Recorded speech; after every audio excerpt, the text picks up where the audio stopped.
Twitter Weasels for Monkey.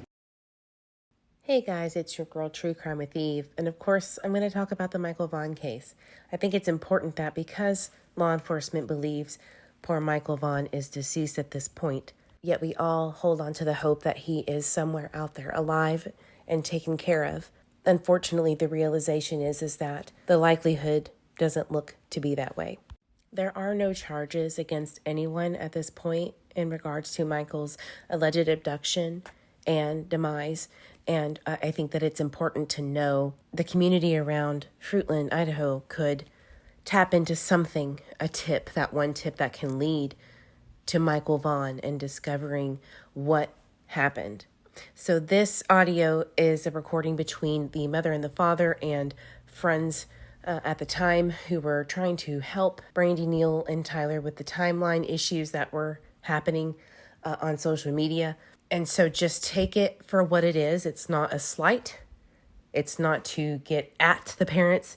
It's to clarify what was being discussed and talked about due to the fact that there is such a, excuse my language, half-assed version of events from different angles. So just listen with an open mind. Again, it's not to get at anybody. It's to understand. Now, that's what I kept thinking when she was talking about that day, as if like got home and she went straight to the bathroom and then she goes straight to bed to take a nap, and we were in and out all day, so it's very possible. Like I half remember it now that she's asleep. but yeah. Now I understand a lot of people are going to say trauma brain. You're not going to remember everything. Brandy herself said he smokes a lot of pot, can't remember a lot of things.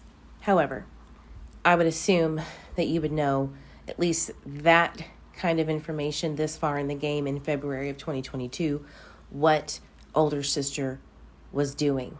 What was her experience? Or was that the point? Did law enforcement not want anyone to know those details? Candace at least had a description of what the boys were watching, what exactly step by step she was doing. Now, does it make any sense? Of course it doesn't. But there is a flow, if you will. There isn't anything like that here. So that's why I'm doing this. Let's continue. She's asleep. But yeah, the fact that she said Monkey was in the shop at the time Kate got home, how would she know that? Right. Yeah, that threw me off too. What? We were in and out the garage or the shop all day. We were playing out here. We were playing in the house. We were playing, and I'm just saying that's a detail that if I didn't tell anybody about, and I didn't even remember it until you said something, then there was a camera Well, here. here's what's being weird. She was at practice. When she got home from practice. Oh, okay.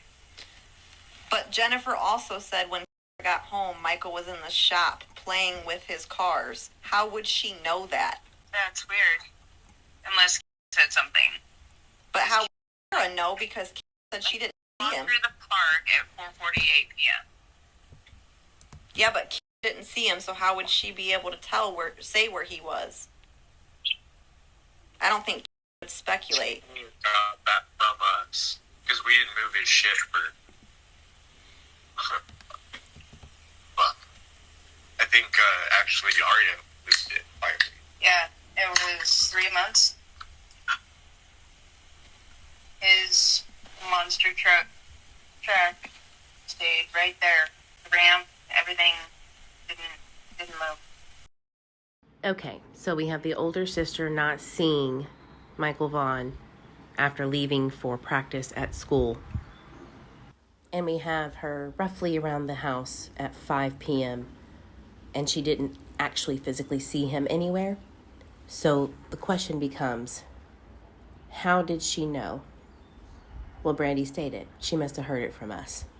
Now, the camera in the house that Tyler is referencing, I'm not sure if there was one or not. I wasn't there. Randy Neal wasn't there. However, that, in my opinion, came up because Kira told others outside of law enforcement what her experience was that day. And they were unaware that she confided in others about what her experience was. And the only way that they could assume that information was given or leaked to someone else was a camera, as if someone was spying on them and knew what was going on. And you want to know what it was that brought this entire question into play? It was when older sister got home around 5 p.m. That is when Tyler jumped out and scared her as if he thought she was Michael. And they were playing hide and seek. What do you think? Comment below. Who all was watching and who wasn't?